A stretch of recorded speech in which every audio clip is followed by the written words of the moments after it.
Hi, my name is Mohammed Mosfir. I'm the head of maths here at WSO, and in this presentation I want to give you a quick insight of Key Stage 5 A Level Mathematics. So to start with, I'd like to introduce the team to you.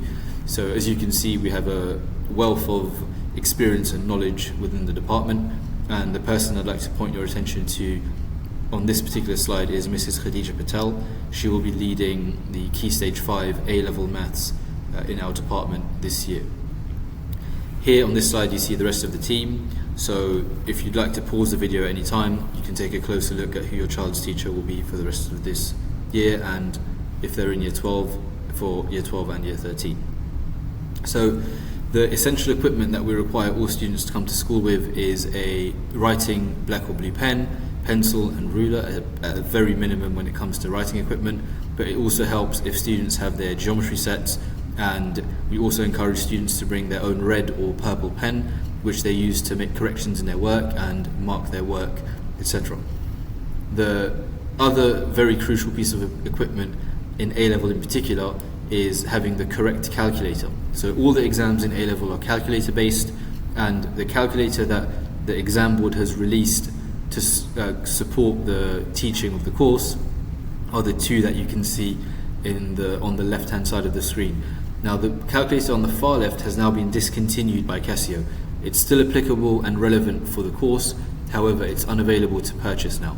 The calculator on the right, the FX991CW, which is available online on Amazon or in stores, is the new replacement for the old calculator. So if your child doesn't have one of these two calculators, we highly encourage them for you to purchase one of these calculators for them to support them learning this course.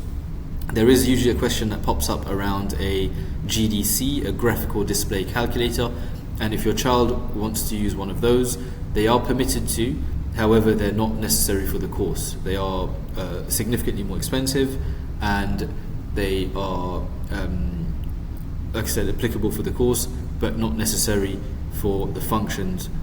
These calculators include all the functions that they will need for the particular course.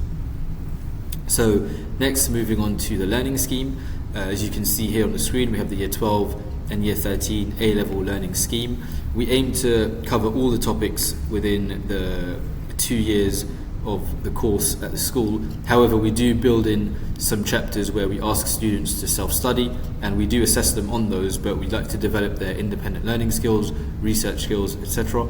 However, it is a very tight and quick schedule that we have to follow because there's a lot of material, and the year is slightly shorter here in the UAE due to us being affected by things such as having shortened hours during Ramadan, and the holidays that we get here are slightly longer than the UK calendar, so it puts more of a strain on being able to complete the scheme of work.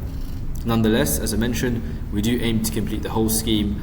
However, it's imperative that your children attend every lesson, and if they do miss any work, that they're able to catch up on those work. So these schemes of learning will be available to you and shared with you also, so you can keep track of which chapters and which topics your children are learning in school. Here we have the further maths learning scheme. So everything that I say for maths also applies to further maths, although we only have a handful of students doing further maths in year 12 and a handful doing further maths in year 13. Nonetheless, what I'm saying about A-level is also applicable for further maths course as well.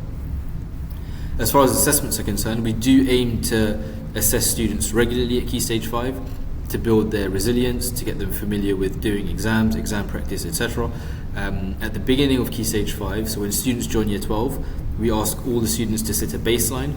This is for us to get an initial reading of where the students are, what knowledge they're able to retain from their GCSE, and of course we have students joining us from different curriculum, from different schools around Dubai and around the world, so it's good to get a reading of what our students know and don't know, and what their areas of strengths and weaknesses are, to help us support them.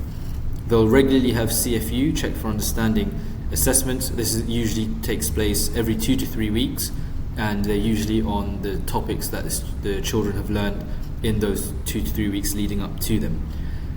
You will be communicated these dates 3 weeks in advance, but the students are aware that this is something that happens regularly.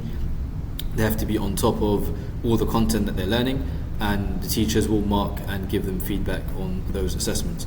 Then we have the end of term assessments and end of year assessment. So at the end of each term, students will do an assessment that is slightly bigger and covers all the topics that they've learned up until that particular point in time. And same with end of term 2. And at the end of the year, so year 12 will not do any formal exams externally assessed. They will do internal mock examinations, and year 13 will do their external exams at the end. The external exams are set in year 13. There are 3 papers.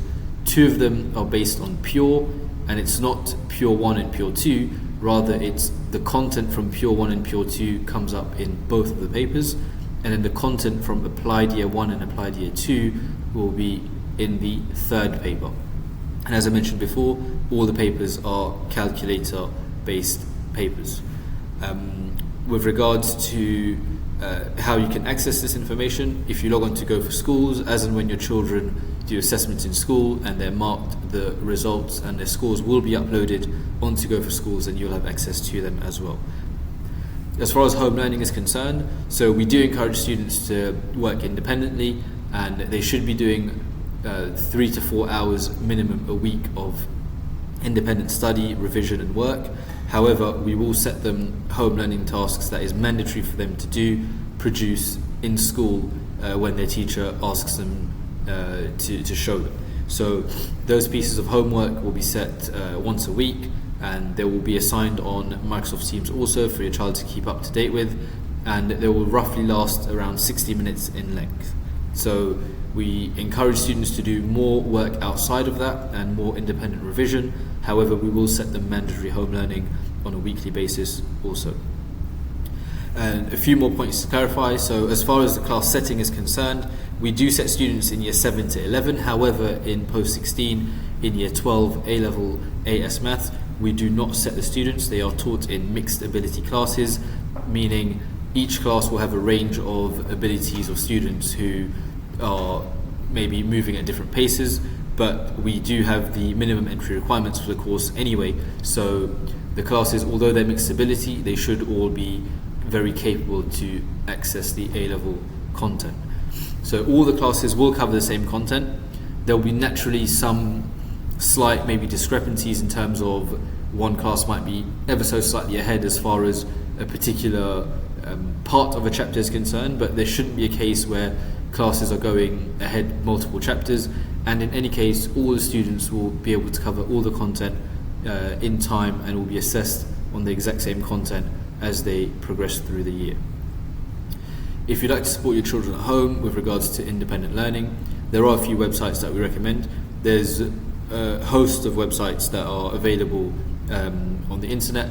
However, the ones we'd recommend are Save My Exams, where it is a subscription website, so students would have to have a subscription to that to be able to access questions.